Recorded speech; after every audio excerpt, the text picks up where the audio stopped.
ہم ایک دوسرے کو سچ بتانا بند ہو گئے ہیں, ایک دوسرے کی جھوٹی تعریفیں کر کر کے ایک دوسرے رشتے مانگ رہے ہیں اور بچے پیدا کر رہے ہیں. بچہ آگے کر کے دیکھتا ہے جھوٹی ماں جھوٹا باپ, وہ ایک دوسرے کو خوش کر رہے. ظاہر ہے شادی کے بعد تو جھوٹ آشکارا ہو جاتے ہیں, سارے نقاب اتر جاتے ہیں, پھر عزت ختم, ایکٹنگ ختم, عزت ختم. ہر گھر کی ایک ہی کہانی, نہ شوہر بیوی کی عزت کر رہا ہے نہ بیوی شوہر کی. Character zero. کیریکٹر کا کیا مطلب ہوتا ہے؟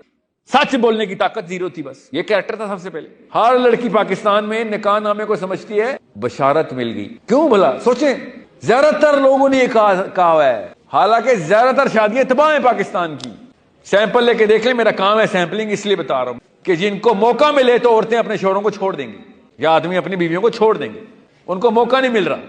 زیادہ تر عورتوں کو کیا نہیں موقع مل رہا کہ میں یہ کروں گا تو میرا باپ مجھے ایکسپٹ نہیں کرے گا. بس میں ہوتا زیادہ تر آدمی کنوارے ہوتے شادی کرنے کے بعد.